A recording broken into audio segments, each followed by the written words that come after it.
എല്ലാവർക്കും നമസ്കാരം. സ്വാമി ഇന്നലെ എന്നോട് ഈ ഫംഗ്ഷനെ ഇതൊരു ഔപചാരികത കലർന്ന ചടങ്ങല്ല. ഇപ്പൊ ഇവിടെ വന്നിരുന്നപ്പോഴും പറഞ്ഞു, സ്വാമി പറഞ്ഞത് നീ എല്ലാം നോക്കിക്കോണം. എന്താണ് നോക്കേണ്ടതെന്നുള്ളതിനെ കുറിച്ച് എനിക്ക് പറ്റിയ ധാരണയില്ല. ഈ സിനിമയെ കുറിച്ച് സ്വാമിയാണ് സംസാരിക്കുന്നത്. ഞങ്ങൾക്ക് ഗുരുതുല്യനാണ് ശ്രീ എസ്.എൻ. സ്വാമി. ഇത്രയും എഴുത്തുകാരെയും സംവിധായകരെയും എഴുത്തുകാരെ വിശേഷിച്ച് ഇൻസ്പയർ ചെയ്തിട്ടുള്ള മലയാളത്തിലെ എഴുത്തുകാർ ചുരുക്കം ചിലരാണ്. വലിയ ഭാഗ്യമാണ് മലയാളം കണ്ട എക്കാലത്തെയും ഏറ്റവും വലിയ രണ്ട് എഴുത്തുകാർക്ക് നടുക്ക് എഴുതിയിരിക്കാൻ പറ്റുക. എസ്.എൻ. സ്വാമി പുറത്ത്, ശ്രീനേട്ടൻ അപ്പുറത്ത്. അപ്പോൾ ഇതിനകത്ത് പ്രത്യേകത എന്ന് പറയുന്നത് സ്വാമി സാറ് ആദ്യമായിട്ട് സംവിധാനം നിർവഹിക്കുന്നു. അപ്പോൾ ഒരു പ്രായവും ഒരു സമയവും വൈകിയതല്ല. സ്വാമിയുടെ ഈ തീരുമാനം കുറച്ച് വൈകിപ്പോയോ എന്ന് ഞങ്ങൾക്ക് എല്ലാവർക്കും സംശയമുണ്ട്. കാരണം ഒരു സിനിമ സംവിധാനം ചെയ്യണമെങ്കിൽ അദ്ദേഹത്തിന് എന്നേ സംവിധാനം ചെയ്യാൻ പറ്റുമായിരുന്നു. എണ്ണിയാലൊടുങ്ങാത്ത സൂപ്പർ ഹിറ്റുകൾ, മെഗാ ഹിറ്റുകൾ കൊടുത്തിട്ടുള്ള എഴുത്തുകാരനാണ്. അപ്പോൾ എന്നേ അദ്ദേഹത്തിന് സംവിധാനത്തിലേക്ക് കടക്കാൻ കഴിയുമായിരുന്നു. പക്ഷെ അദ്ദേഹം അതിന് തിരഞ്ഞെടുത്തത് സമയം കുറച്ച് വൈകിപ്പോയി എന്ന് ഞങ്ങൾക്ക് അഭിപ്രായമുണ്ട്. പക്ഷെ ഞാൻ നേരത്തെ പറഞ്ഞ പോലെ ഒരു സമയവും വൈകിയതല്ല. പിന്നെ ശ്രീനിയേട്ടൻ ഇപ്പുറത്തിരിക്കുന്നത് കൊണ്ട് വേണമെങ്കിൽ പറയാം, എല്ലാത്തിലും അതിൻ്റെതായ സമയമുണ്ട് ദാസ എന്ന് വേണമെങ്കിൽ ഇതൊക്കെ പറയാം. അപ്പോൾ സ്വാമി സാറിൻ്റെ നിന്ന് തന്നെ അത് തുടങ്ങാം. സ്വാമി എന്താണ് ഇപ്പോ ഈ ഒരു തീരുമാനത്തിലേക്ക് എത്താനുള്ള ഒരു സാഹചര്യം? സാർ, സ്വാമി സാർ എത്ര പടം എഴുതിയിട്ടുണ്ട് ജോഷ് സാർ? ഞാൻ ഇപ്പോൾ ഉണ്ണി പറഞ്ഞ പോലെ എനിക്കൊരു സംവിധാനം എന്ന് വേണമെങ്കിൽ ചെയ്യാമായിരുന്നു. അതിന് സാഹചര്യത്തിൻ്റെ പ്രോബ്ലം ഒന്നും ഉണ്ടായില്ല, സന്ദർഭത്തിൻ്റെ പ്രോബ്ലം ഉണ്ടായില്ല. പക്ഷെ എനിക്ക് തോന്നിയില്ല. അതാണ് ഇത്. പിന്നെ തോന്നാൻ കാരണം എന്താണെന്ന് ചോദിച്ചാൽ അത് വളരെ വിചിത്രമായ ഒരു തോന്നലാണ്. ഞാൻ കുറച്ച് നാൾ മുമ്പ് മമ്മൂട്ടിയുടെ സെറ്റിൽ പോയി മമ്മൂട്ടിയെ കാണാൻ. അപ്പം ഞാനിങ്ങനെ രഞ്ജിത്ത് ഷൂട്ട് ചെയ്തുകൊണ്ടിരിക്കുക മമ്മൂട്ടി. അപ്പോൾ ഇങ്ങനെ ഞാൻ മമ്മൂട്ടിയോട് പറഞ്ഞു, മമ്മൂട്ടി എനിക്കൊരു പടം സംവിധാനം. അപ്പോൾ പുള്ളി ചിരിച്ചു. തനിക്ക് തന്നെ ആകായിരുന്നല്ലോ, പിന്നത്തെ എത്ര താമസിച്ചു, പിന്നെന്താ ഇപ്പം തോന്നാൻ കാര്യം? എനിക്കറിയില്ല, എനിക്ക് എപ്പോഴാണ് തോന്നിയത്. ഇപ്പൊ പറഞ്ഞു പുള്ളി, സംവിധാനം ചെയ്യുകയാണെങ്കിൽ 3-4 കാര്യങ്ങൾ എനിക്ക് പറയാനുണ്ട്. ഞാൻ ഇതുവരെ എഴുതിയ ജേണലിൽ പെട്ട ഒരു കഥയാവരുത് ചെയ്യാൻ പോകും. ഇതുവരെ തൊടാത്ത ഒരു സബ്ജക്റ്റ് വേണം ഞാൻ ചെയ്യാൻ. പിന്നെ അതിനകത്ത് ഏറ്റവും പ്രധാനം, താനൊരു ആർട്ടിസ്റ്റിനെ കണ്ടുകൊണ്ട് ആ കഥ എഴുതാൻ പാടില്ല. ഇതിനു മുമ്പ് താൻ എഴുതിയ കഥകൾ പലതും ആർട്ടിസ്റ്റുമാരെ മനസ്സിൽ കണ്ടിട്ട് ഒക്കെ ആയിരിക്കാം. പക്ഷെ ഇതങ്ങനെ എഴുതരുത്. താൻ കഥ എഴുതിയതിന് ശേഷം ആ കഥയിലെ കഥാപാത്രങ്ങൾക്ക് യോജിച്ച ആർട്ടിസ്റ്റിനെ ആണ് നിങ്ങൾ തിരഞ്ഞെടുക്കുന്നത്. പിന്നെ ഏറ്റവും പ്രധാനം, ഈ കഥയിൽ തന്നെ ഒരു സിഗ്നേച്ചർ ഉണ്ടാവും. അത് നിർബന്ധമാണ്. എന്തുകൊണ്ട് നിങ്ങളിങ്ങനെ ഒരു സിനിമ ചെയ്തു നാളെ ആൾക്കാർ ചോദിക്കാനിടയായാൽ അതിലൊരു കാരണവും കാര്യവും ആ സിനിമയിൽ ഉണ്ടാവും. അത് കേട്ടപ്പോൾ എനിക്കൊന്നും അറിയില്ല. കാരണം അന്ന് എൻ്റെ മനസ്സിൽ ഇത് ഒരു കഥയൊന്നും ഉണ്ടായില്ല. ഇങ്ങനെ പറയണോ, ഒരുപാട് നാൾക്ക് ശേഷം ഈ കണ്ണൂർ സ്ക്വാഡിൻ്റെ സെറ്റിൽ ഞാൻ വീണ്ടും മമ്മൂട്ടി കണ്ടു. അപ്പം ഞാൻ പറഞ്ഞ ഒരു ലൈനായിട്ടുണ്ട് മനസ്സിൽ. എന്താണെന്ന് ചോദിച്ചപ്പോൾ ഞാൻ വളരെ ചുരുക്കി പറഞ്ഞു. 4-5 മിനിറ്റ് കൊണ്ട് ചെയ്തുന്ന ഒരു സംഭവം ഞാൻ പറഞ്ഞു കേൾപ്പിച്ചു. ഇതൊരു നല്ല സംഭവം, ഞാൻ ശരിക്കും വർക്ക് ചെയ്തു, നന്നായിട്ട് വർക്ക് ചെയ്തു എന്ന് മാത്രം പറഞ്ഞു. ഇപ്പം ഞാൻ പറഞ്ഞു, ഇങ്ങനെ ചില മനസ്സിൽ ചില രൂപങ്ങളൊക്കെ ഉണ്ട്, എന്തായാലും ശരിയാണ്, താൻ ശരിക്കും തൻ്റെ എല്ലാ എഫേർട്ടും ഈ പ്രോജക്റ്റിൽ താൻ ചെയ്യണം. എൻ്റെ എല്ലാ എഫേർട്ടും ഉണ്ടായിരിക്കണം ഈ പ്രോജക്റ്റ്. അങ്ങനെയാണ് ഞാൻ ഈ പ്രോജക്റ്റിലേക്ക് വരുന്നത്.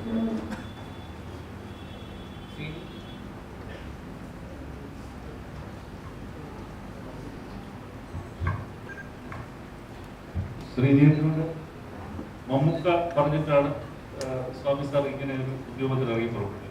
മമ്മൂക്കയുടെ വാക്കുകളെ വിശ്വസിക്കാൻ പറ്റുമെന്നാണ് സ്വാമി സാർ ചോദിക്കുന്നത്. ശ്രീജിയോട് മമ്മൂട്ടിയെ പറ്റി അങ്ങനെ ചോദിക്കുമ്പോൾ കുറച്ചു കാലം മുമ്പുള്ള ഒരു കാര്യം പെട്ടെന്ന് ആദ്യം ഓർമ്മയിൽ വരും. അതായത് ഇദ്ദേഹത്തിന് അഭിനയിക്കുന്ന നാഷണൽ അവാർഡ് ആ വർഷം ചിന്താവൃത്തിയായ ശവന എന്ന് പറയുന്ന സിനിമയ്ക്ക് എനിക്ക് ഒരു നാഷണൽ അവാർഡ് ഉണ്ടായിരുന്നു. അങ്ങനെ ഞാൻ ഡൽഹിയിലെത്തി. അപ്പോൾ ഈ അവാർഡ് ചടങ്ങ് നടക്കുന്നതിൻ്റെ തലേ ദിവസം പ്രസിഡന്റ് അവാർഡ് ഫാക്ടറിയായതുകൊണ്ട് റിഹേഴ്സലൊക്കെ. അപ്പോൾ അച്ചടക്കം, മര്യാദ, അനാവശ്യം സംസാരിക്കാൻ പാടില്ല, അങ്ങനെയൊക്കെ. അപ്പോൾ അതൊക്കെ കഴിഞ്ഞ് പിറ്റേ ദിവസം അവാർഡ് വാങ്ങുന്ന സമയം. അപ്പോൾ അവാർഡ് ജേതാക്കളെ ആളുകളെ പറ്റി ഏക്കർ ചെയ്യുന്ന ആള് ആദ്യം കുറച്ച് സംസാരിക്കും. അദ്ദേഹത്തെ പറ്റി അയാളെ പറ്റി സംസാരിക്കും. അപ്പൊ മമ്മൂട്ടിയുടെ കാര്യം പറയുന്ന സമയത്ത് ഏക്കർ പറഞ്ഞു, this is the second day he's getting the award. അപ്പൊ മമ്മൂട്ടി പ്രസിഡന്റ് കേരളത്തിൽ പേടിച്ചു. ടേക്ക് ഓവറിന്റെ പേരാണെന്ന് പേടിച്ചു. അപ്പൊ Mammootty this is the third time the same award. അതാ പ്രശ്നം. രണ്ടാമത്തെ തവണയല്ല, മൂന്നാമത്തെ തവണയാണ് കിട്ടുന്നത്. പ്രസിഡന്റ് അവാർഡ് വാങ്ങാൻ പോയപ്പോ പ്രസിഡന്റ് എന്തോ പറയുന്നത് കേട്ടു. എന്നെ പേടിപ്പിച്ചറിഞ്ഞെന്ന് പറഞ്ഞു. ഞാൻ കേട്ടില്ല, പക്ഷെ എങ്കിലും അതായിരിക്കും എനിക്ക് സോറി സാർ മമ്മൂട്ടി പറഞ്ഞതായിട്ട് തോന്നി. പക്ഷെ എന്തായാലും പല അസുഖങ്ങൾ വന്നതായിട്ട് അറിഞ്ഞില്ല. അധികാരം ജീവിക്കില്ല, അദ്ദേഹം മരിച്ചുപോയി. അപ്പൊ ഈ രണ്ടു തവണ മൂന്നാമത്തെ തവണ ആണെന്ന് പറയാൻ വിട്ടുപോയതിന് ഇത്രയും വലിയ ഒറ്റ വെക്കണമായിരുന്നു എന്നുള്ളതാണ് എന്റെ സംശയം. അതുകൊണ്ട് അദ്ദേഹം സ്വാമിയെ ഉപദേശിച്ച എല്ലാ ഉപദേശവും വേണ്ടിയിരുന്നു എന്നാണ് എന്റെ സംശയം.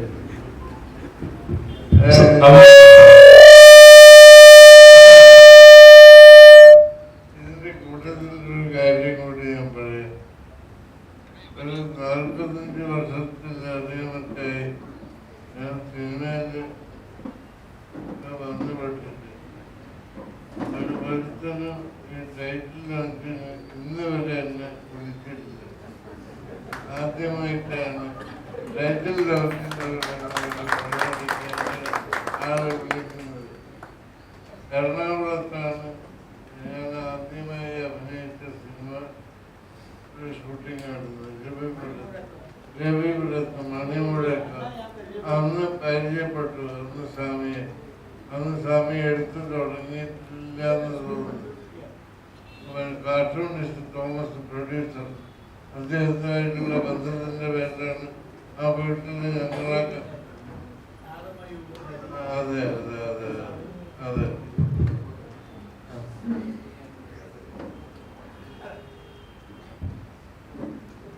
സ്വാമി മമ്മൂട്ടി പറഞ്ഞതിനെ കുറിച്ച്? അല്ല, എനിക്ക് മമ്മൂട്ടിയെ വിശ്വാസം ആണ്. എനിക്ക് ഒരു സംശയമില്ലാത്ത വിശ്വാസമാണ്. അതെ, കാരണം ഞാൻ അനുഭവം കൊണ്ട് പഠിച്ചൊരു മനുഷ്യൻ. അതായത് 20-ാം നൂറ്റാണ്ട് എന്നിട്ട് സിനിമ കഴിഞ്ഞിട്ടാണ് CBI ഉണ്ടാവുന്നത്. CBI ഞാൻ ആദ്യം എഴുതിയത് ഒരു പോലീസുകാരൻ്റെ കഥയായിരുന്നു.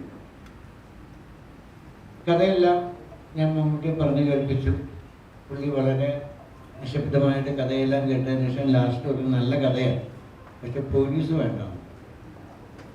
ഞാൻ പറഞ്ഞു, പോലീസില്ലാതെ എങ്ങനെയാണ് ഒരു കുറ്റാന്വേഷണം? സ്വാമി, ഞാൻ ആവനാഴി എന്ന് പറഞ്ഞൊരു സിനിമ ചെയ്തിരിക്കുക. അതിൽ മാവൂർ മാസ്റ്ററുടെ അമ്പ് മുഴുവനുണ്ട് അതിൽ. അതിൻ്റെ മുകളിൽ സ്വാമി ട്രൈ ചെയ്ത് നടക്കില്ല. അപ്പം ഞാൻ എന്ത് ചെയ്യും? ഞാൻ CBI ആണ്. CBI അന്ന് എനിക്ക് ശരിക്കും പറഞ്ഞാൽ CBIയുടെ ഫുൾ ഫോം പോലും അറിയും. CBI ഞാൻ ആലോചിക്കും. റൈറ്റർ, ക്രിയേറ്റർ, പിന്നെ ബോർഡ്.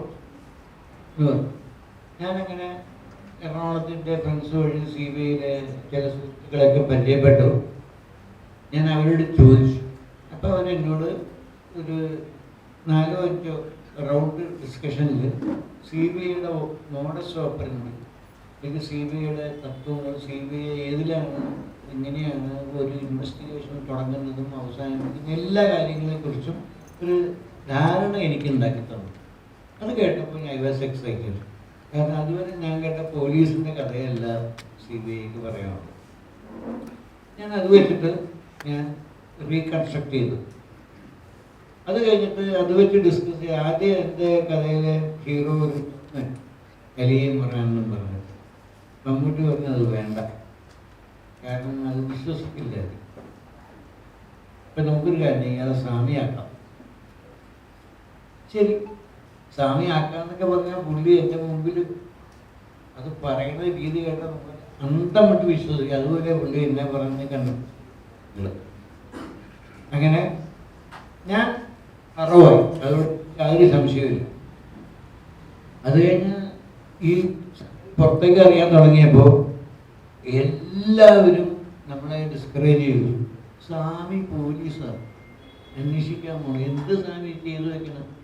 20-ാം നൂറ്റാണ്ട് പോലത്തെ സിനിമ ചെയ്തിട്ട് ഇതേപോലെ ഒരു പോലീസുകാരൻ സ്വാമി വെച്ചിട്ട് സിനിമ ചെയ്താൽ പോകണം. അങ്ങനെയാണ് ഇങ്ങനെയാണെന്ന് പറഞ്ഞ് എല്ലാ കോർണറിൽ എനിക്ക് ഡിസ്കറേജിങ് ആയിരുന്നു. ശരിക്കും എന്നെ പേടിപ്പിച്ചു എല്ലാവരും കൂടി. അപ്പോഴും ഞാൻ ചെന്ന് മമ്മൂട്ടിയോട് പറഞ്ഞു, ഇവിടെ ഇങ്ങനെ വല്ലാതെ ഡിസ്കറേജ് ചെയ്യുന്നുണ്ട് ആൾക്കാർ. ഞാൻ അവിടെ ഇരി, ആരെന്ത് വേണമെങ്കിലും പറയട്ടെ, ദിസ് വി ആർ ഡൂയിങ്.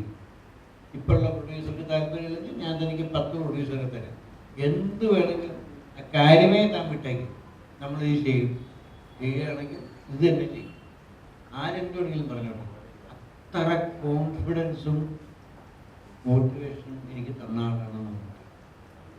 ഒരുപാട് പ്രാവശ്യം എന്നെ പല ആപത്തിൽ നിന്ന് രക്ഷപ്പെടുത്തിയിരുന്നു. അങ്ങനെ ഒരാൾ പറഞ്ഞാൽ ഞാൻ ചെയ്യും, ഞാൻ വിശ്വസിച്ച് ഞാൻ ചെയ്തു. നമ്മളെല്ലാവരും റെസ്പെക്റ്റോടുകൂടി കാണുന്ന ഒരു സീരീസ് ഓഫ് ഫിലിംസ് ആണ്. അതിൻ്റെ പുറകിൽ വളരെ ശക്തമായിട്ടുള്ള മമ്മൂക്കയുടെ ഇടപെടലും മമ്മൂക്കയുടെ സ്വാമിയോടുള്ള ഇൻറ്ററാക്ഷനുമാണെന്ന് സ്വാമി പറഞ്ഞു. അതേപോലെ തന്നെ ഈ സിനിമയുടെ പുറകിൽ മമ്മൂക്ക സ്വാമിക്ക് തന്നിട്ടുള്ള എല്ലാ സജഷൻസും എല്ലാ ഉപദേശങ്ങളും ഫലവത്താവട്ടെ എന്ന് ഞങ്ങൾ എല്ലാവരും ചേർന്ന് സ്വാമിയുടെ അടുത്ത് ആശംസിക്കുന്നു. സ്വാമിയുടെ എന്താ പറയുക, ഏറ്റവും സംവിധായകർക്ക് നോക്കുകയാണെങ്കിൽ മലയാള സിനിമയിലെ ഏറ്റവും ചെറുപ്പമുള്ള സംവിധായകനാണ് ഇപ്പോൾ ശ്രീ SM സ്വാമി. കാര്യം അദ്ദേഹമാണ് ഇപ്പോൾ ഏറ്റവും പുതുതായിട്ട് വരുന്ന സിനിമ സംവിധാനം ചെയ്യും, യംഗസ്റ്റ് വേണമെങ്കിൽ പറയാം. അപ്പോൾ സ്വാമിക്ക് അതിനകത്ത് എല്ലാ ഭാവങ്ങളും നേടി. സ്വാമിയുടെ നിർമ്മാതാവിന് എന്താ കേൾക്കണ്ടേ?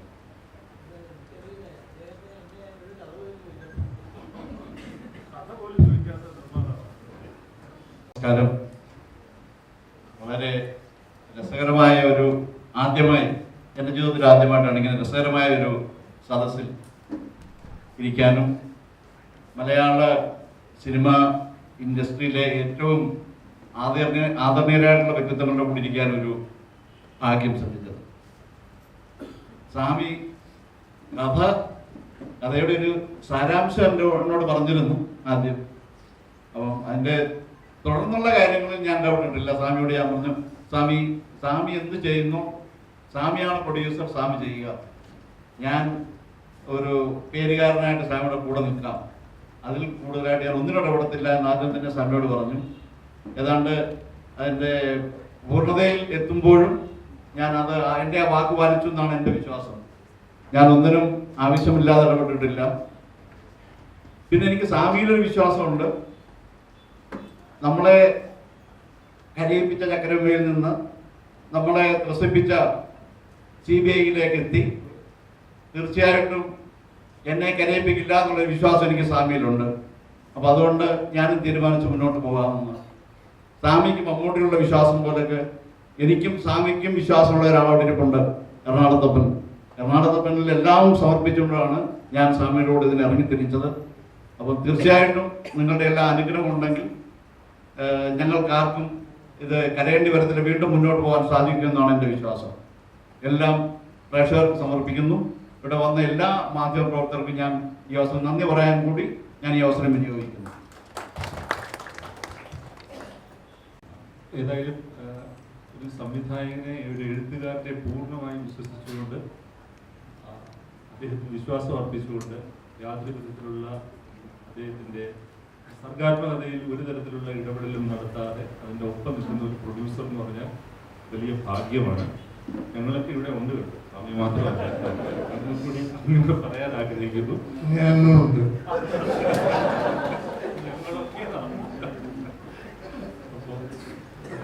പിന്നെ സ്വാമിയുടെ ഒരാളെ നോക്കാത്തോട് കുറെ കറി ഇത്തരത്തിലുള്ള നിർമ്മാതാവ് എന്ന് പറയുന്നത് വലിയ ഭാഗ്യമാണ് അല്ലേ സ്വാമിക്ക്? അത് കിട്ടിയിരിക്കുകയാണ്. അത് നമുക്കുള്ള ഭാഗ്യം ഉണ്ടാവട്ടെ.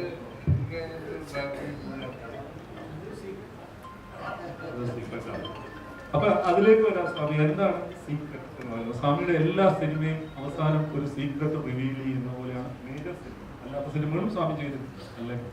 എനിക്ക് തോന്നുന്നു ഒരു തിരക്കഥയുടെ ഒരു മർമ്മം എന്ന് പറയുന്ന ഏറ്റവും അവസാനം നമുക്കൊരു സർപ്രൈസ് ഉണ്ടാവണം. ഇതിന്റെ ടൈറ്റില് തന്നെ സീക്രട്ടാണ്. പിന്നെ ഈ മോഷൻ പോസ്റ്റ് ഒരുപാട് കാര്യങ്ങൾ കണ്ടു. അസ്ട്രോളജി, നിമിത്തശാസ്ത്രം, അതിലൊന്നും വലിയ വിശ്വാസമില്ലാത്ത ആളാണ് ഞാൻ. എന്നാലും ഈ സീക്രട്ട് എന്ന് പറയുന്ന ഒരു ടൈറ്റിലേക്കും ഇതുപോലുള്ള കാര്യങ്ങൾ എങ്ങനെയാണ് സ്വാമി അതിൻ്റെ കണ്ടന്റിനെ കുറിച്ച് എന്താ സ്വാമിക്ക് പറയാനുള്ളത്? ഈ ടൈറ്റിൽ എങ്ങനെയാണ് സ്വാമിയുടെ ഉള്ളിലേക്ക് കൊണ്ടുപോകുന്നത്? സീക്രട്ട് എന്ന് പറഞ്ഞാൽ നമ്മൾ വളരെ ഫെമിലിയർ ആയിട്ടൊരു meaning something to with crime, അല്ലാതെ ഒരുപാട് കാര്യങ്ങൾ ജീവിതത്തിൻ്റെ തന്നെ ഒരുപാട് വിഷയങ്ങൾ ഇപ്പോഴും സീക്രട്ട് ഒന്നും അറിയില്ല. നമ്മളൊക്കെ പഠിച്ചുകൊണ്ടിരിക്കുകയാണ്, നമ്മളൊക്കെ റിസർച്ച് ചെയ്തുകൊണ്ടിരിക്കുകയാണ്, മനസ്സിലാക്കിക്കൊണ്ടിരിക്കുകയാണ്. ഇങ്ങനെ പല കാര്യങ്ങളും ഇന്നും സീക്രട്ട് തന്നെയാണ്. ക്രൈമും സസ്പെൻസും പോലീസും ഇൻവെസ്റ്റിഗേഷനും അല്ലാത്ത സീക്രട്ടും ഉണ്ടെന്നാണ് ഞാൻ പറയുന്നത്.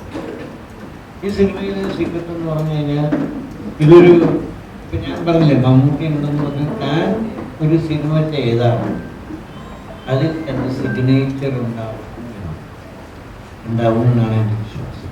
കാരണം അത് സിനിമ കണ്ടു കഴിഞ്ഞാൽ മാത്രമേ എനിക്ക് നിങ്ങളോട് ചോദിക്കാൻ പറ്റൂ എന്താണ് അതിനെക്കുറിച്ച്.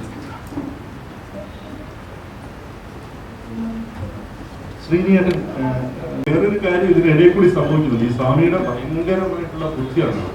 കാര്യം ജീവിതത്തിൽ ആദ്യമായിട്ടാണ് ഇങ്ങനൊരു പരിപാടിക്ക് ഞാൻ എന്തോ ഒരു മോഡറേറ്റർ പോലെ ഇരിക്കേണ്ട അവസ്ഥ വെച്ചത്.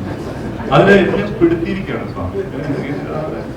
ഞാൻ പോലും അറിയാതെ അങ്ങനെ എന്നെ കൊണ്ട് സ്വാമി പ്ലേസ് ചെയ്തിരിക്കുകയാണ്. സ്വാമിയുടെ ഭയങ്കര കൗശലമാണ്, അത് പറയാതിരിക്കാൻ പറ്റില്ല. അപ്പോൾ അത് സ്വാമി ഏൽപ്പിച്ചത് കൊണ്ട് ഇതിലുള്ള കാര്യങ്ങൾ കുറച്ച് മുമ്പോട്ട് പോകേണ്ടതുകൊണ്ട് ശ്രീനിയേട്ടനോട് ഒരു കാര്യം ചോദിക്കാം. സ്വാമി എഴുതുന്ന തരത്തിലുള്ള സിനിമകളുണ്ടല്ലോ, ക്രൈം ത്രില്ലർ, എപ്പോഴെങ്കിലും ശ്രീനിയേട്ടൻ അങ്ങനെ സിനിമ എഴുതാൻ തോന്നി? എനിക്ക് ആഗ്രഹമുണ്ട്. പക്ഷേ ഞാൻ അതിന് വേണ്ടി പണ്ട് മുതലേ പുസ്തകങ്ങൾ വായിക്കാറുണ്ട്. കണ്ണിന്റെ പുസ്തകങ്ങൾ കുറെ നമ്മുടെ വിഷ്ണു വിജയ് എന്നൊക്കെ പറയുന്ന സിനിമ ചേസിന്റെ നോവൽ അടിച്ചു മാറ്റിയതെന്ന് അപ്പോഴവർക്ക് മനസ്സിലായത്.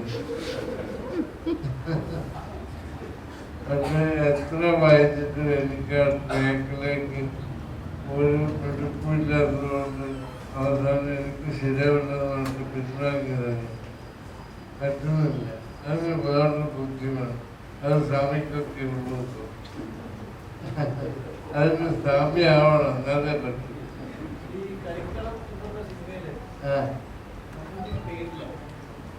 മമ്മൂട്ടിക്ക് അതിന് പേരില്ല, കഥാപാത്രത്തിന് പേരില്ലാത്തൊരു പടമാണ്. അപ്പൊ അതിനകത്ത് ശ്രീനിയോട് ചോദിക്കുന്നുണ്ട് എന്താണ് അയാളുടെ പേര്. അയാളുടെ പേര് എനിക്കറിയില്ല, പേരില്ല എന്നാ പറഞ്ഞത്. പുള്ളി അത്രയും കാലം ഈ മമ്മൂട്ടിയുടെ കഥാപാത്രവുമായിട്ട് അക്വൈൻറ്റൻസ് ഉണ്ടായിട്ട് പുള്ളിക്കും അറിയില്ല പേരെന്താ. അപ്പൊ പുള്ളി അതിന്റെ സീക്രട്ടായിരിക്കും എന്ന് പറഞ്ഞു. കളിക്കളത്തെ കുറിച്ചാണ് സ്വാമി പറയുന്നത്. ഇന്നത്തെ കഥാപാത്രത്തിന്റെ പേര് പോലും മമ്മൂട്ടിയുടെ കഥാപാത്രം അങ്ങനെയാണ് ആ സ്ക്രിപ്റ്റ് ഡ്രൈവ് ചെയ്തിരിക്കുന്നത്. അതൊരു വലിയ കൗശലവും ഭയങ്കര മിടുക്ക് വേണം. അത് സ്വാമി ആ കാര്യത്തിൽ ഒരു ആസാമിയാണ് പറയാറുള്ളത്. അപ്പൊ ഇത് അത്തരത്തിലുള്ള ഒരു സിനിമയാണോ? എനിക്ക് എന്തെങ്കിലും അങ്ങനെ സൂചനകൾ തരാൻ പറ്റുമോ സ്വാമിക്ക്? ഇതിനകത്ത് ഞാൻ ഒന്നും അവകാശപ്പെടില്ല. ഞാൻ പറയാം, എനിക്ക് കിട്ടിയ ഒരു അഡ്വൈസ് എന്ന് പറഞ്ഞാൽ താൻ ഇതിനു മുമ്പ് ചെയ്ത ജേർണലിൽ പെട്ട ഒരു സിനിമയാവരുത്. നമ്പർ 2, താൻ ഒരു കഥ എഴുതി തീരാതെ അതിനകത്ത് അഭിനയിക്കുന്നവരെ കുറിച്ച് ചിന്തിക്കരുത്. ഇതും സ്വാമിയുടെ ഒരു മിടുക്കാണ്. മുഴുവൻ റെസ്പോൺസിബിലിറ്റിയും പാവം മമ്മൂക്കയുടെ തലയിൽ വെച്ച് കൊടുക്കുക. അതെന്തായാലും അത്ര നല്ല പരിപാടിയാണ് തോന്നുന്നു. കാര്യം അദ്ദേഹം അടുത്ത സുഹൃത്തെന്ന നിലയിൽ സ്വാമിയോട് ചില കാര്യങ്ങൾ പറയുന്നു. സ്വാമി ഇപ്പൊ എന്താണ് ചെയ്യുന്നത്? ഈ സിനിമയുടെ മുഴുവൻ ഉത്തരവാദിത്വവും പാവപ്പെട്ട മമ്മൂക്കയുടെ തലയിൽ വെച്ച് കൊടുക്കുക എന്നുള്ളതാണ്. അപ്പോ അതും സ്വാമിയുടെ ഒരു മിടുക്കാണ്. ഈ മിടുക്ക് എല്ലാം കൂടി ഗംഭീരമാകട്ടെ സിനിമ എന്ന് പറഞ്ഞ് ഞങ്ങൾക്ക് ആശംസിക്കാനാണ്. മറ്റെന്തെങ്കിലും ഉണ്ടോ സംസാരിക്കാനോ വല്ലതും ഉണ്ടോ സ്വാമി?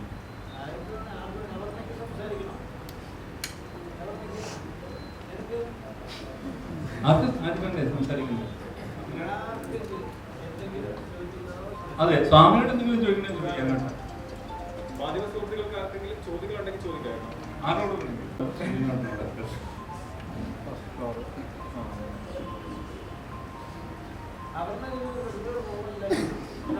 സംസാരിക്കട്ടെ.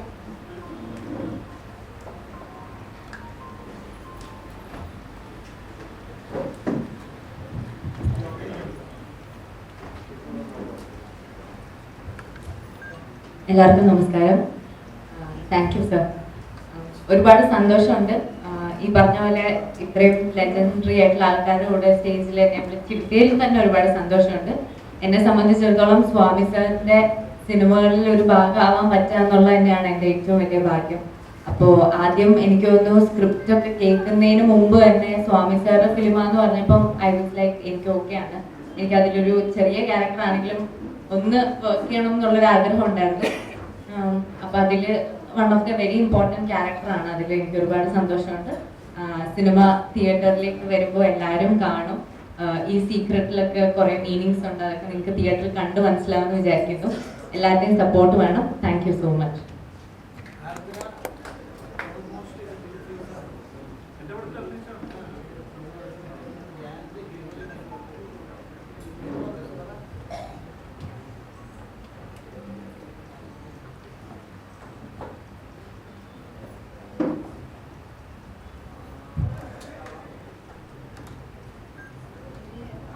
പടമാണ് സുവാർട്ടൊരു ക്യാരക്ടർ ചെയ്യുന്നത്. മുന്നേ കൃഷ്ണ സാറിന്റെ പടത്തിൽ ചെയ്തിട്ടുണ്ടായിരുന്നു കൃഷ്ണല്ലോ. സ്വാമി സാറിന്റെ പടത്തിലെ ഓഡീഷനാണ് എന്നെ ഫസ്റ്റ് വിളിക്കുന്നത് എന്നുള്ളത് എനിക്ക് അറിയില്ലായിരുന്നു. നേരെ ചെന്ന് സ്വാമി സാറിനെ കാണാൻ പറ്റുക എന്ന് പറയുന്നതിന് ആ സമയത്ത് തന്നെ വിളിക്കുമ്പോൾ എനിക്ക് വലിയ കാര്യമായിരുന്നു. കണ്ട ദിവസം തന്നെ എൻ്റെ അടുത്ത് ചെയ്യാനും പറഞ്ഞു, ചെയ്യാനും പറഞ്ഞു, കാര്യങ്ങൾ പറഞ്ഞു. അന്നത്തോടെ തന്നെ എല്ലാ കാര്യത്തിലും തീരുമാനമായി. അപ്പം എനിക്ക് ഒറ്റ ദിവസം കൊണ്ട് എന്താണ് സംഭവിക്കുന്നതെന്ന് ആക്ച്വലി തിരിച്ചറിയാൻ പറ്റാത്ത രീതിയിൽ ഭയങ്കര ഹാപ്പി ആയിരുന്നു ഞാൻ ആ ദിവസം. പിന്നെ സാറിൻ്റെ കൂടെ ഒരു വർക്ക് ചെയ്യാൻ പറ്റുക എന്നുള്ളത് സത്യം പറഞ്ഞു കഴിഞ്ഞാൽ ഒരിക്കലും എക്സ്പെക്ട് ചെയ്തിട്ടുള്ള ഒരു കാര്യമേ അല്ല. അതും ഇനീഷ്യൽ ടൈമിൽ തന്നെ ഒരു ബ്രോഡ് ക്യാരക്ടർ കിട്ടുക, പിന്നെ ധ്യാൻ ചേട്ടൻ്റെ കൂടെയും അപർണയുടെ കൂടെയൊക്കെ ചെയ്യുന്ന സമയത്ത് ഭയങ്കര കംഫർട്ടബിൾ ആയിരുന്നു, ഭയങ്കര ഹാപ്പി ആയിരുന്നു. ഇങ്ങനെ ചെയ്യാൻ പറ്റിയില്ല. ഈ പോസ്റ്ററിൽ കണ്ടതുപോലെയുള്ള ഒരുപാട് വാക്കുകൾക്ക് ഈ സിനിമയിൽ ഒരുപാട് മീനിങ് ഉണ്ട്. അതെല്ലാം നിങ്ങൾക്ക് പടം ഇറങ്ങുമ്പോൾ മനസ്സിലാവും. എല്ലാവരും പടം കാണണം, സപ്പോർട്ട് ചെയ്യണം, എല്ലാവർക്കും ഇഷ്ടപ്പെടും. Thank you.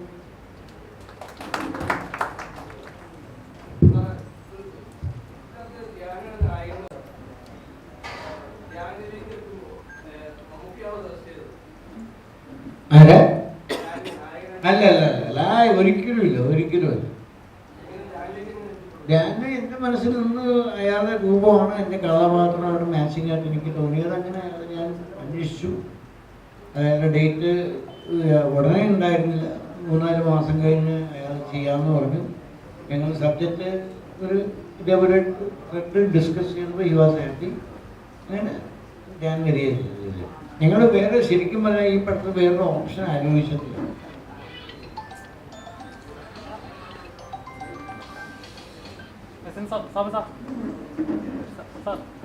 മലയാളികൾ ഒരു ക്ലാസിക് സിനിമ അല്ലെങ്കിൽ ഒരു റൊമാൻറ്റിക് സിനിമ മാത്രം കണ്ടുവന്നിരുന്ന കാലത്ത് CBI പോലത്തെ ഒരു സിനിമ ഇങ്ങനെ ക്രൈമുകൾ ഉണ്ട് അല്ലെങ്കിൽ ഇങ്ങനെയാണ് ഇൻവെസ്റ്റിഗേഷൻ നടക്കുന്നത് കൊണ്ടുവന്ന ഒരു റൈറ്ററാണ് താങ്കൾ. ഇപ്പോഴത്തെ കാലത്ത് വരുന്ന ഒരു ത്രില്ലർ സിനിമകളൊക്കെ കാണാറുണ്ടോ? ഇൻവെസ്റ്റിഗേഷൻ സിനിമകൾ കാണാറുണ്ടോ? ഞാൻ പറഞ്ഞല്ലോ, എനിക്ക് ഇതിനകത്ത് മമ്മൂട്ടി എന്ന് പറഞ്ഞാൽ എൻ്റെ ഏറ്റവും അടുത്തൊരു സുഹൃത്ത്. ഞങ്ങൾ 10-40 വർഷത്തെ അടുപ്പവും ബന്ധവും ഇതുള്ളതാണ്. ഇൻവെസ്റ്റിഗേഷൻ മമ്മൂട്ടിയുടെ ഞാനിപ്പോൾ ലാസ്റ്റ് അദ്ദേഹത്തിൻ്റെ ഇൻവെസ്റ്റിഗേഷൻ സിനിമ കണ്ട് കണ്ണൂർ സ്കോഡാണ്. ഇപ്പോഴത്തെ റൈറ്റേഴ്സിൻ്റെ ഒക്കെ എങ്ങനെ തോന്നുന്നു ഈ ഇൻവെസ്റ്റിഗേഷൻ സ്റ്റോറീസ് ഒക്കെ കാണുമ്പോൾ? ഞാൻ അങ്ങനെ ഒരു റൈറ്ററെയും വിലയിരുത്താൻ അത്ര കഴിവുള്ള ആളൊന്നുമല്ല. എല്ലാവർക്കും അവരുടേതായ സ്വാതന്ത്ര്യമുണ്ട്, എല്ലാവർക്കും അവരുടേതായ രീതികളുണ്ട്. എല്ലാവർക്കും ഇങ്ങനെ നമ്മളിപ്പോൾ ഒരു ക്രിട്ടിക്കിൻ്റെ രീതിയിലോ അല്ലെങ്കിൽ നിരൂപണമായിട്ട് എനിക്കൊരിക്കലും പറ്റില്ല.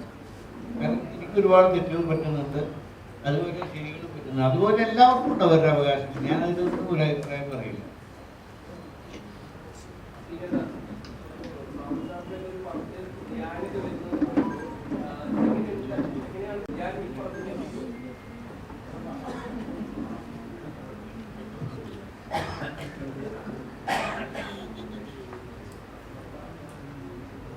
പ്രതീക്ഷ അല്ലേ?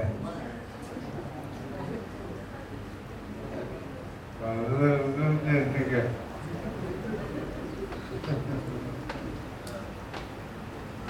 ഏത് തരത്തിലുള്ള ടെക്നിക്കലാണ് ഉദ്ദേശിക്കുന്നത്? അഭിനയത്തിലൂടെയാണ്, ആക്ഷൻ സീനിലൂടെയാണ്? അഭിനയത്തിലൂടെ എന്തായാലും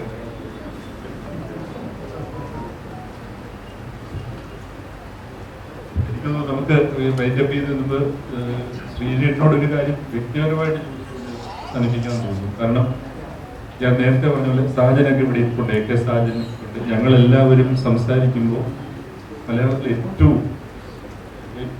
ഏറ്റവും മികച്ച എക്കാലത്തെയും 3 തിരക്കഥകൾ എടുക്കാൻ പറഞ്ഞാൽ ആ ഒരു 10 തിരക്കഥ എടുക്കുകയാണെങ്കിൽ 15 തിരക്കഥ എടുക്കുകയാണെങ്കിൽ അതിലൊരു 3 ശ്രീജേട്ടൻ്റെതായി. അതിനാൽ ഞങ്ങൾക്കൊന്നും യാതൊരു സംശയമില്ല, നിങ്ങൾക്കും സംശയം ഉണ്ടാകാൻ വഴിയില്ല. ഒപ്പം ശ്രീജേട്ടൻ്റെ വലിയൊരു അദ്ദേഹത്തിൻ്റെ ഏറ്റവും ഗംഭീരമായിട്ടുള്ള ഒരു കൈകാര്യം ചെയ്യുന്ന വിഷയങ്ങൾ അതെല്ലാം മാറ്റിവെച്ചാലും അദ്ദേഹത്തിൻ്റെ പ്രതിഭ ഏറ്റവും കൂടുതൽ കാണാൻ കഴിയുന്നത് ഇന്നിപ്പോൾ നമ്മൾ പറയുന്ന ഈ വൺ ലൈനേഴ്സ്, അതിൻ്റെ ഏറ്റവും ആദ്യം അത്തരത്തിലുള്ള ഡയലോഗ് റൈറ്റിംഗ് കൊണ്ടുവന്ന ഒരാളാണ് ശ്രീജേട്ടൻ. ചിന്താവിഷ്ടയായ ശ്യാമളയിൽ കുട്ടികളെ ഓട്ടോറിക്ഷയിൽ കയറ്റാൻ പറ്റാതെ ശ്യാമള കുട്ടികളെ പിടിച്ച് അകത്തേക്ക് വരുമ്പോൾ ശ്രീജേട്ടൻ്റെ ക്യാരക്ടർ ചോദിക്കുന്നുണ്ട്, എന്തു പറ്റി ശ്യാമളെ എന്ന് ചോദിക്കുമ്പോൾ അവർ പറയുന്നത് അവർ പോകുന്ന ഓട്ടോറിക്ഷയുടെ ഓണർ വർക്ക്ഷോപ്പ് നടത്തുന്ന വാസുവാണ്, അല്ലാതെ അയ്യപ്പനല്ല എന്നാണ് പറയുന്നത്. അങ്ങനെ ഒരു ഡയലോഗ് എഴുതുക എന്ന് പറയുന്നത് ചില്ലറ പണിയല്ല. ഉദയനാണ് താരത്തില് മീന മോഹൻലാലിനെ ഫോൺ ചെയ്തിട്ട്, മോഹൻലാലിന്റെ കഥാപാത്രത്തെ ഫോൺ ചെയ്തിട്ട് പറയുന്നത്, ഒരു ഫോണിലൂടെയാണ് നമ്മൾ ഒരുമിച്ചത്, ഈ ഒരു ഫോണിലൂടെ നമ്മൾ പിരിയുന്നു. ഇത് അസാധാരണമായിട്ടുള്ള ഒരു ഡയലോഗ് റൈറ്റിംഗ് ആണ്. ഒരൊറ്റ ലൈനിൽ അവർ എത്രത്തോളം ഇമോഷൻസ് ആണ് ഉള്ളടക്കുന്നത് നമ്മൾ ആലോചിച്ച് നോക്കുക. അതുപോലെ അച്ഛനായിരുന്നു ഞാൻ വിചാരിച്ചു വല്ല കുത്തക മുതലാളിയുമായിരിക്കുന്നത് എന്ന് പറയുന്നത് മലയാളത്തിലെ കാലത്ത് അതിനേക്കാൾ അപ്പുറം ഒരു പൊളിറ്റിക്കൽ സ്റ്റേറ്റ്മെന്റ് നമുക്ക് പറയാൻ പറ്റില്ല. അപ്പൊ അത്തരം കാര്യങ്ങൾ എഴുതിയ ആളാണ് ശ്രീനേട്ടൻ എന്ന് പറയുന്നത്. ശരിക്കും പറഞ്ഞാൽ ശ്രീനേട്ടന്റെ ഒരു തിരക്കഥയ്ക്ക് ഞങ്ങൾ വെയിറ്റ് ചെയ്യുക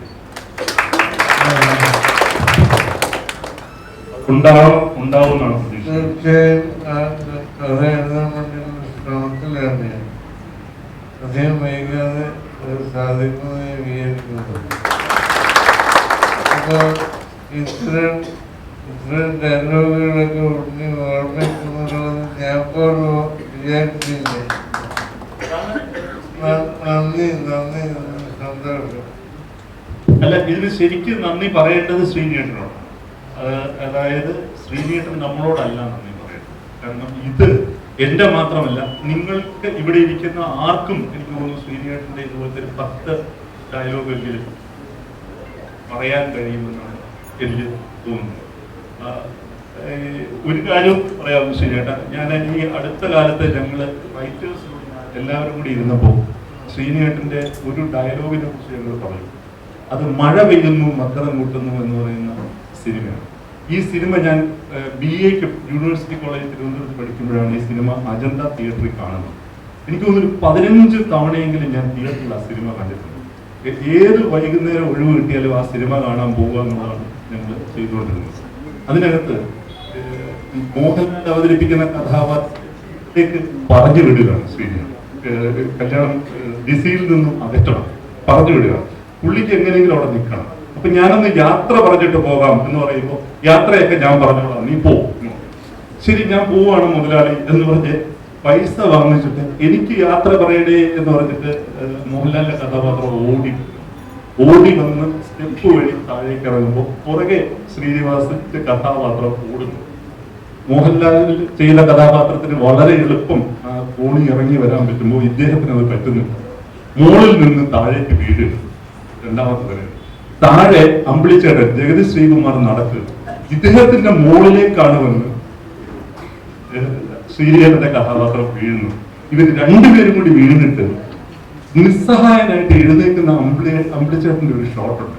അവിടെ ഒരു ഡയലോഗ്, ആ ഡയലോഗ് എഴുതാൻ എനിക്ക് തോന്നുന്നില്ല എഴുത്തുകാർക്ക് ഒരിക്കലും ആലോചിക്കാൻ പറ്റാത്തൊരു ഡയലോഗാണ് അവിടെ എഴുതിയിരിക്കുന്നത്. അമ്പിളിച്ചേട്ടൻ എഴുന്നേറ്റിട്ട് ശ്രീനേട്ടനോട് ചോദിക്കുന്നത്, ഈ കോണിപ്പടി കാണിച്ചോണ്ടാണ് ചോദിക്കുന്നത്, ഇതെന്തിനാണ്, കാണാനാണോടാ ഉണ്ടാക്കി വെച്ചിരിക്കുന്നത്? അത് ഡയലോഗ് റൈറ്റിംഗ് ലിമിറ്റ് എന്ന് പറയുന്നത് അതാണ്. അപ്പൊ ഇതുപോലെ ഞാൻ എത്ര ഡയലോഗ് വേണമെങ്കിലും പറയാൻ കേട്ടോ ശ്രീനേട്ടന്റെ സിനിമകളിലെ. കാരണം അത്രയ്ക്ക് ആവർത്തിച്ച് കണ്ടിട്ടുള്ളതാണ്. അപ്പോ വലിയൊരു നോസ്റ്റാൾജിയാണ്. നമ്മൾ ശ്രീനേട്ടനോട് വലുതായിട്ട് ആ കാര്യങ്ങൾക്ക് കടപ്പെട്ടിരിക്കുകയാണ്. ഈ സന്ദർഭത്തിൽ ആ സിനിമയെ പറ്റി പറയുമ്പോൾ ഒരു കാര്യം, ഈയിടെ 1 മാസം മുമ്പ് ഒരു ബാങ്കിൽ ജോലി ചെയ്യുന്ന ഒരു സ്ത്രീ വീട്ടിൽ വന്നപ്പോൾ അവരെ അതിന് മുമ്പ് കാണുമ്പോൾ ഗർഭിണിയായിരുന്നു. പിന്നെ അപ്പൊ ഞാൻ പ്രസവം കഴിഞ്ഞു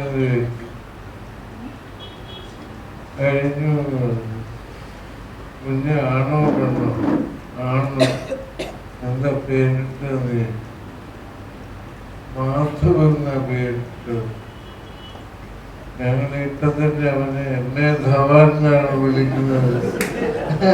അത് പറഞ്ഞപ്പോ എനിക്ക് ചിരിക്കുന്നു. കാരണം മഴ പെയ്യുന്നു മക്കളെ കൂട്ടുന്നത്, എന്റെ പേര് അമേരിക്കയിൽ ഞാനുടെ പേര് എന്നെ ധവാനാക്കി മാറ്റുന്നത്. ഞാൻ അപ്പൊ തന്നെ പ്രിയനെ വിളിച്ചു പറഞ്ഞു അത് ഞാനാണോ ആ പേരിട്ടത്, പ്രിയനാണോ പേരിട്ടതെന്ന് എനിക്ക് വ്യക്തമായിട്ട് ഓർമ്മയില്ല.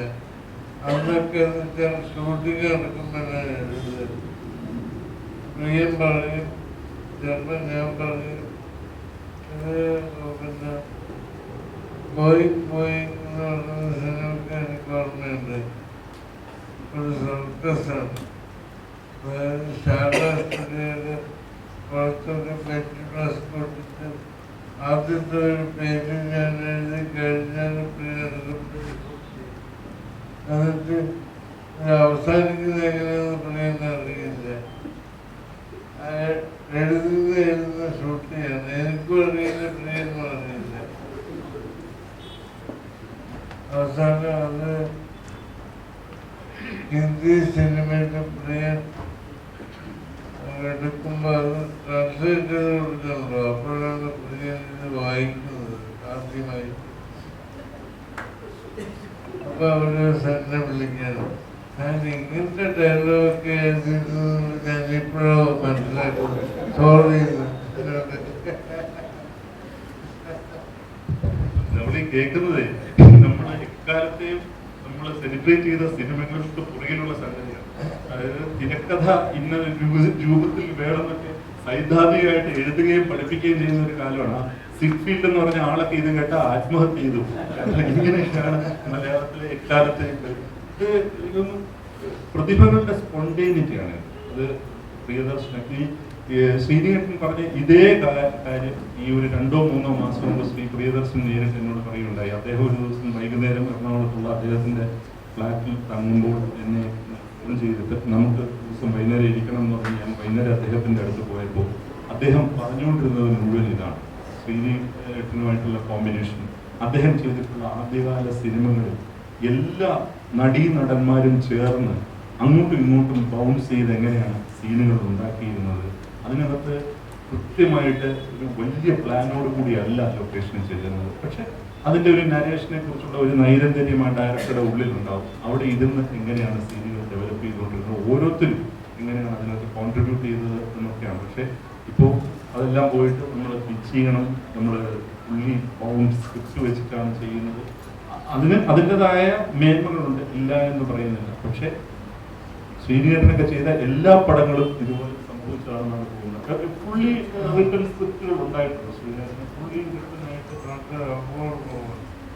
വളരെ അപൂർവവും ആയിട്ടാണ് ഉണ്ടായതെന്നാണ് പറയുന്നത്. എന്തായാലും അങ്ങനെയുള്ള ഒരു ഗംഭീര സിനിമയുമായിട്ട് ശ്രീനികേട്ടൻ വീണ്ടും വരട്ടെ.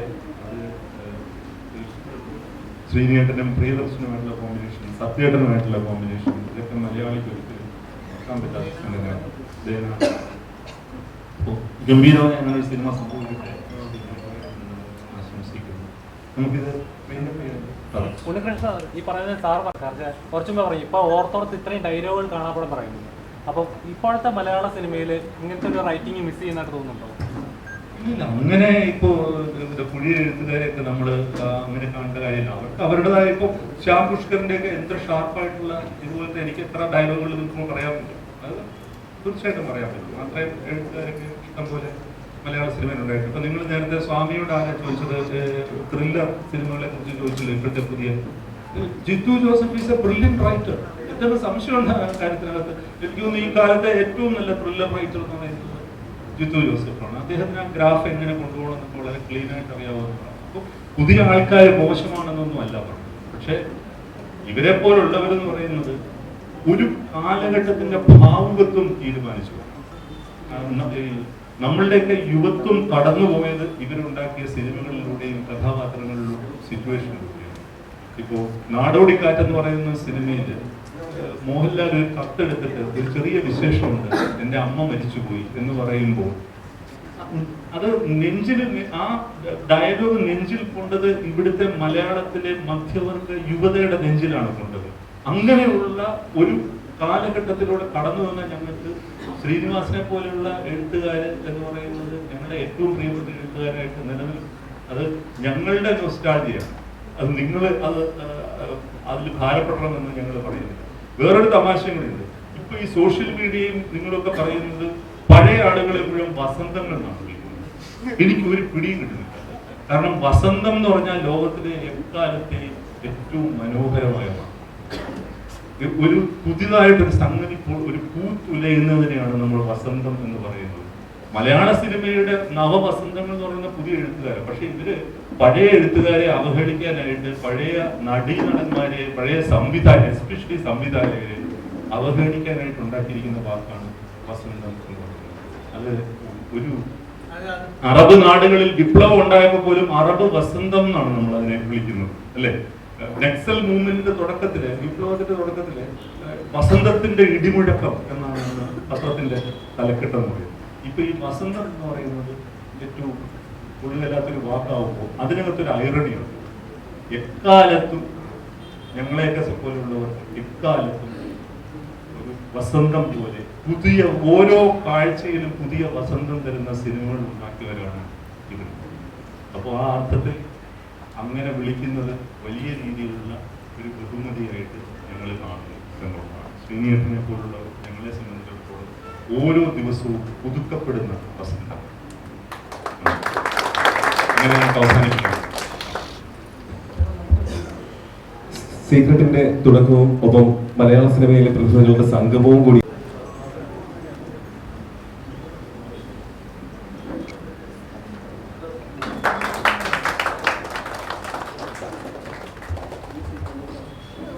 സാജിദ് സാറിനെ വേദിയിലേക്ക് ക്ഷണിക്കുന്നു.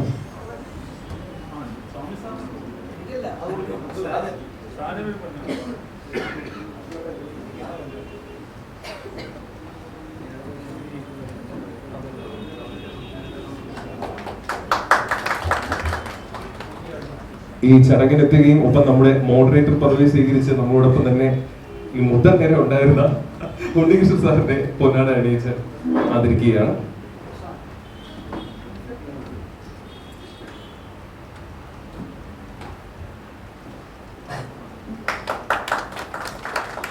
നമ്മുടെ പ്രിയപ്പെട്ട ശ്രീനിവാസൻ സാറിനെ എല്ലാ വിശിഷ്ട വ്യക്തികളും ചേർന്ന് പൊന്നാട അണിയിച്ച് ആദരിക്കുന്നു.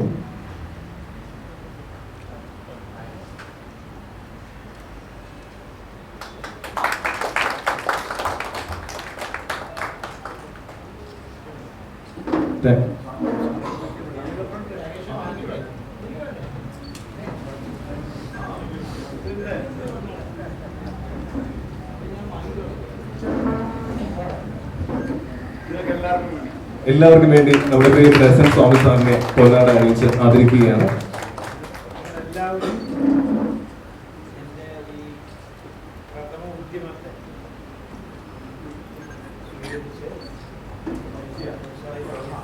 വളരെ വിനീതമായിട്ട് ഞാൻ അഭ്യർത്ഥിക്കുകയാണ്. എല്ലാവരോടും വീണ്ടും വീണ്ടും വീണ്ടും ഞാൻ നന്ദി പറഞ്ഞുകൊള്ളുന്നു. നന്ദി, നമസ്കാരം. ഞങ്ങൾ ക്ഷണം സ്വീകരിച്ച് ഇവിടെ എത്തിയ എല്ലാ മാധ്യമ പ്രവർത്തകർക്കും നന്ദി രേഖപ്പെടുത്തുന്നു.